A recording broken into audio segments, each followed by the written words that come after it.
Kingdom of Heaven Ministry, Renungan 8 Agustus 2025. Jadilah kehendakmu Bapa. Yesaya 55 ayat 8 hingga 9. Sebab rancanganku bukanlah rancanganmu, dan jalanmu bukanlah jalanku. Demikianlah firman Tuhan. Seperti tingginya langit dari bumi, demikianlah tingginya jalanku dari jalanmu, dan rancanganku dari rancanganmu. Tuhan, walaupun aku telah lama berjalan bersamamu, tetapi sampai saat ini aku tidak pernah mengerti jalan-jalan yang Engkau rancang buat hidupku. Tadinya aku mengira jika aku berjalan bersamamu, maka semua hal dalam hidupku akan berjalan dengan mudah dan lancar. Engkau akan campur tangan untuk semua masalah atau persoalan dalam hidupku. Ternyata yang kuhadapi lain dengan yang kupikirkan. Semakin dekat denganmu, semakin besar pula masalah yang kuhadapi. Dan kalau tadinya aku berpikir bahwa Engkau akan campur tangan untuk setiap masalah yang kuhadapi, ternyata tidak. Bahkan seringkali Engkau membuat aku berpikir Engkau telah meninggalkan aku. Tuhan, Engkau berkata dalam 1 Korintus 10 ayat 13, percobaan-percobaan yang Engkau hadapi tidak melebihi kekuatanku. Tetapi mengapa Tuhan, kadang-kala aku merasa begitu putus asa menghadapi persoalan yang kuhadapi. Bahkan ingin rasanya mati, karena aku melihat tidak ada jalan keluar untuk masalah yang kuhadapi. Setiap malam aku mengenai tempat tidurku dengan air mataku. Mazmur 6 ayat 7. Dan Engkau yang kuharapkan untuk turun tangan menolongku, bahkan hanya membisu melihat keadaanku.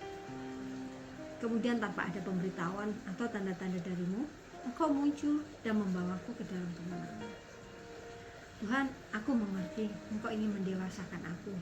Bahkan firman-Mu mengatakan dalam Wahyu 3 ayat 19, barang siapa ku kasihi, ia kutegur dan kuhajar. Sebab itu relakanlah hatimu dan bertobatlah. Aku tahu Bapa bahwa Engkau ingin mempersiapkan aku agar aku dapat hidup suci, kudus, hidup yang berkenan kepadamu. Engkau mempersiapkan aku untuk kehidupan bersamamu di surga, agar aku dapat memerintah bersama Yesus di kerajaan 1000 tahun, agar aku dapat menjadi imam dan raja dalam kerajaan. Dan cara yang Kau lakukan ialah melalui penderitaan-penderitaan yang harus kulalui selama hidup di dunia ini. Melalui penderitaan Engkau membentuk aku, sehingga akhirnya aku bertobat dan menjadi seseorang yang seperti Engkau inginkan.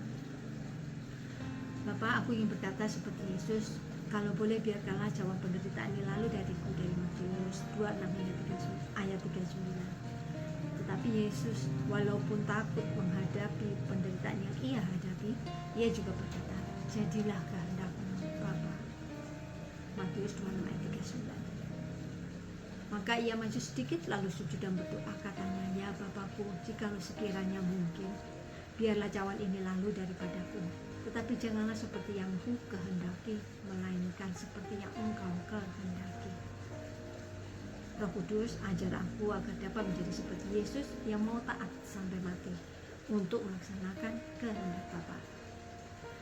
Ajarkanlah aku selalu mengatakan ya dan amin untuk setiap perintah Bapa dalam hidupku. Karena adalah tugasku di dunia ini untuk selalu menyenangkan hati. Amin. Tuhan Yesus mengasihi Anda dan seluruh keluarga Anda. I have decided to follow Jesus.